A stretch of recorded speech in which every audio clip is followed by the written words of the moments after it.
Hey guys, it's Shawntas Way. Today I'm going to be talking about 5 things every natural should know.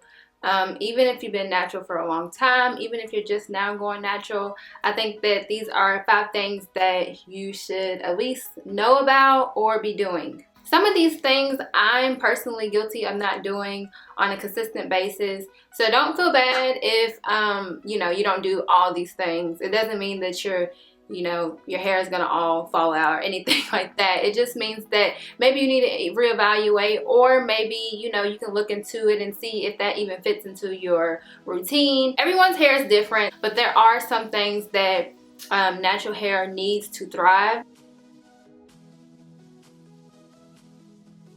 So number 1, the first thing that every natural should know is their hair texture. I know that people sometimes say like, oh, you don't need to know your hair texture. Knowing your hair type is not important. But honestly, knowing your hair type and knowing what type of texture you have will get you through your natural journey, because otherwise you're going to be comparing your hair to hair that's not even like yours, doesn't even have the same texture as yours, isn't even in the same boat as your natural hair. Everybody's texture is beautiful in their own way. Everyone has beautiful hair. It's growing out of your head naturally, so that enough is beautiful. But at the same time, texture does matter. So a website where you can find out what type of texture you have is naturallycurly.com. A lot of people ask me all the time, like, how do you know what texture you have? How do you know your hair type? How do you know what type of texture you have? Naturallycurly.com is where I found out a lot about my texture and what my hair needs. So yeah, just know your hair texture, know a little bit about your hair, research your hair. It's okay, it's not weird. You just need to know what you're doing.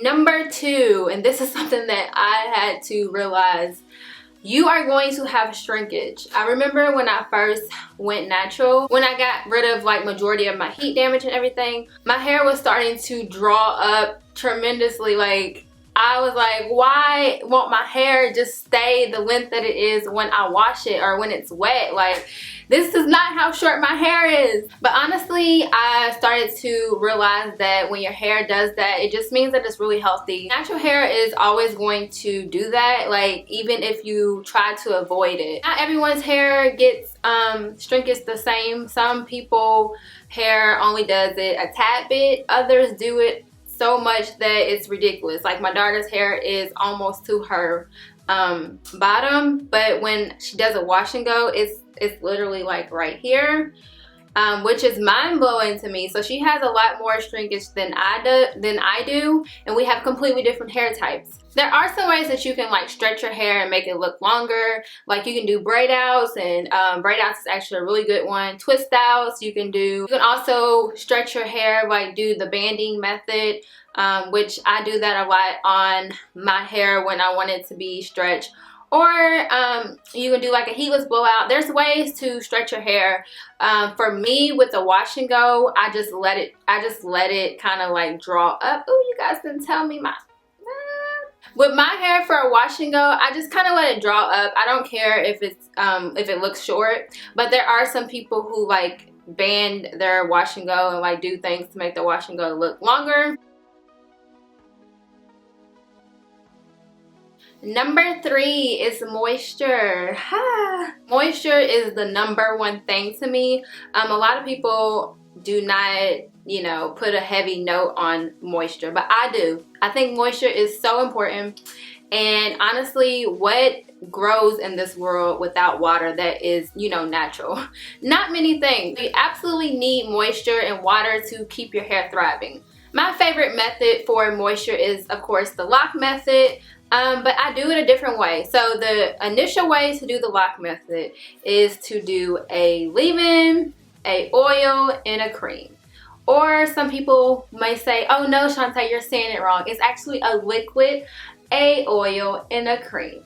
So basically, I like to do a liquid, cream, and then an oil. My thing is that I just like to put all my products on and then have oil to seal in everything. So that's just like something that I like to do. I don't like to do it any other way. I've tried the LOC method, which is the leave-in, the oil, and the cream. but it just, I don't know, I don't know if it's all in my mind, but it doesn't work as good as the leave-in cream and oil. In all honesty, they both work, they both will get the job done. You just have to kind of work around and see what you like, what your hair like. The most important thing is to always seal in your moisture with some type of oil or aloe vera juice. Just make sure you seal in your moisture, because when you don't, it's pretty much like painting your nails and not putting on a top coat. Like, it's the style is not going to stay as long, and your nails actually don't look as good when you don't put a top coat on. That's how your hair is. If you don't seal in the moisture, your hair is not going to stay good. You're going to have a lot of frizz, and your wash and go is not going to be as beautiful as it can be. Another note on moisture, always make sure that you're keeping a regular wash routine or deep conditioning routine. That's very important for your hair, to regularly keep a nice, consistent wash routine. And I know before going natural, I used to be like, I don't want to wash my hair too much. It's gonna fall out. You don't wash your hair too much. But honestly, we want to wash your hair. Like I said, everything in this world needs water, mostly. So, if you don't wash your hair consistently, if you slack off on your routines a lot, then your hair is not going to be as wonderful as it can be, just because, your hair needs moisture. So me personally, I wash on a weekly basis. Number 4 is to stay out of your hair. Now this is something that I am guilty of. I always touch my hair, pull at stuff. Oh, there's a knot right here, let me work that out. Like, I'm always touching my hair, like, all the time. Like, it's absolutely ridiculous.